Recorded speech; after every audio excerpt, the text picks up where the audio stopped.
So, we had a bit of an accident on the weekend and clipped the wall and broke the eye bolt on the tie rod at the front, so we're just going to do a wheel alignment on that. Everyone's sort of got their own opinions with the wheel alignments, whether you do them on the ground or on a stand, but I do find with the front brakes, because the hubs are aluminium, the laser tools won't stick to it, so I always do it off the stand. I guess as long as you're being consistent and doing it the same way each time and recording your settings, you're pretty much right. So here we go. Alright, so the first thing we're going to do is remove the bolt. So get the right Allen key. Okay. Happy days.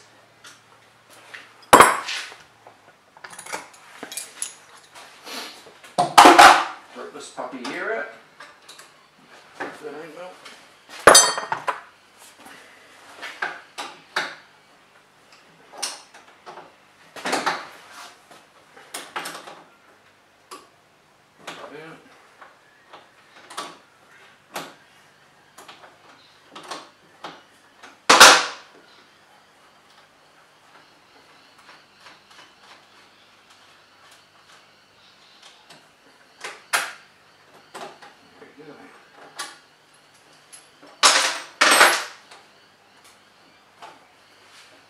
Always pays to have spares of these things. So I normally carry about 4 trays of spare parts and that out the track. Now, we're going to undo the wheels with the impact gun. I don't like doing the wheels up with an impact gun. You never know what sort of torque setting you got on your nuts. You can strip them very easily. We'll just use this to be nice and quick to rip these off. Undoing them's fine. Just when it comes to doing them up, it's a bit of a drama. So we're going to need to pull both sides off. So I need to run the laser tool on this side as well to make sure everything's nice and true. Pull that off.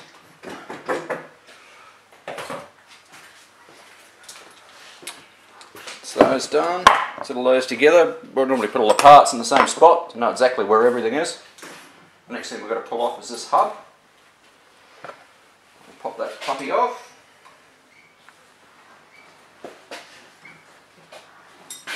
Cut the keyway out. Just fall on the ground and get in the way. And I'll just do the same to the other side.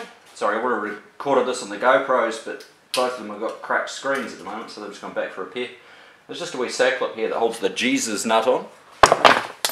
So pop that puppy off. That's done. Alright, now we've got that off. Loosen off the brake calipers.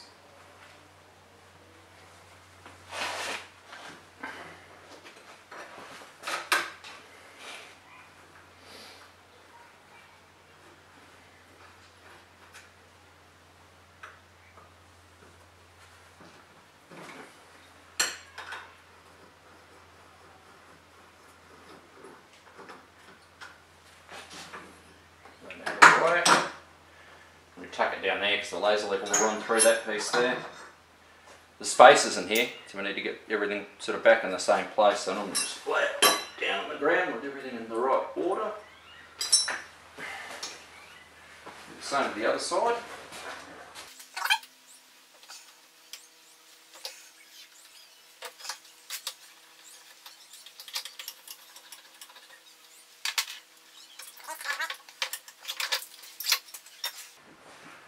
Alright, these will be marked with a forward towards the forward side. I don't know if you can see that on there. Just so you know which side goes on there. We'll just set them up roughly for now. Get that steering central on there. I'll just tighten up the grip screw on the steering wheel. So the steering wheel doesn't move while we're adjusting everything.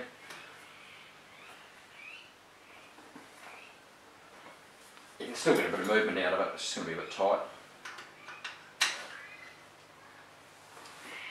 Not tight enough that it doesn't move around too much. Alright.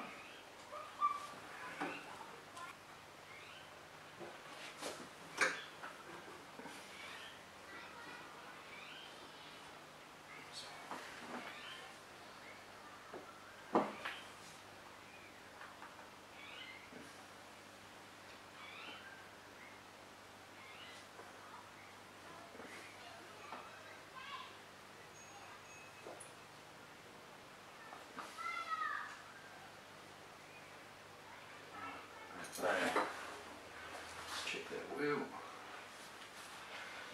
Alright, let's check the top of that level again because they do move a little bit.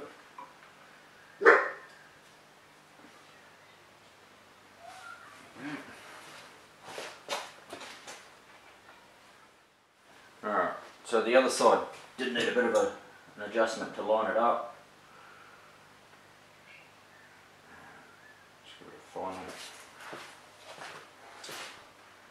check on those there.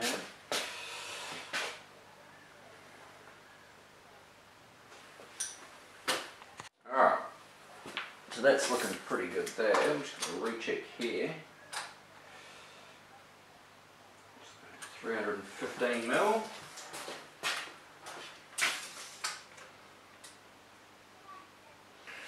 Tighten those lock bolts while the laser level's on. 14.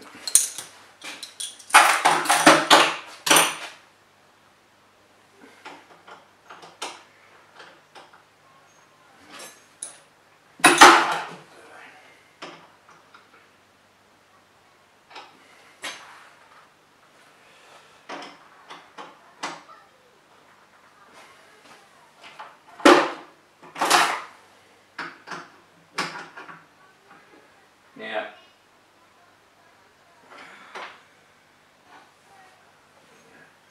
so that's all locked up. Double check that. Perfect. There we go. Happy days. Loosen this nut here off again.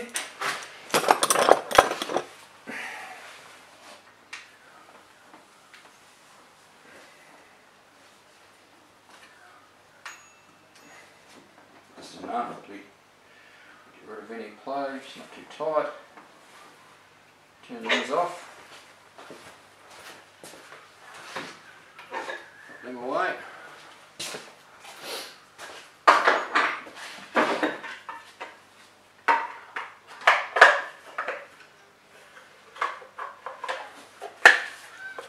Okay.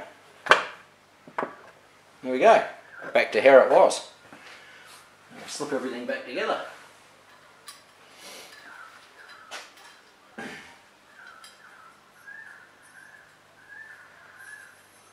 That was alright.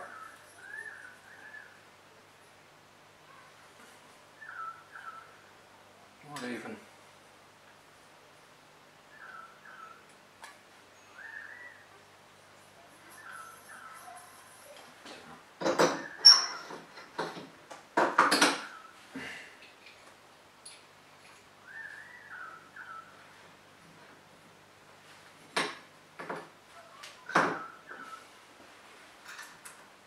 Space it back in there. Just turn it around.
Alright, so just pop that front wheel back on.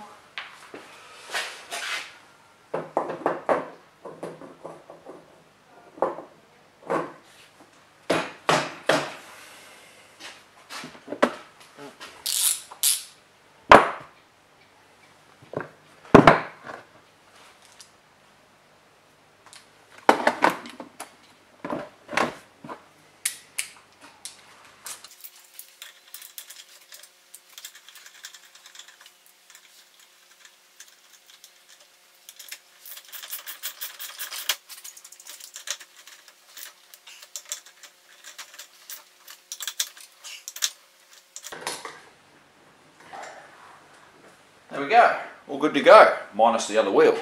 We'll just give it a bit of a check for a place. I'm just hanging off the wheel there. Just got the stomach over the front tyre. Just checking for any play in the steering. So it's just all nice and tight. Obviously with some of you guys that get scrutineered, you want to sort of know about some of these issues before you get out to the track. So we'll check them out at the track. Nice and tight, nothing in there. So that's jolly good. Everything's spinning. No play in the wheel. No play in that. Nothing in that one. Alright, ready for another day.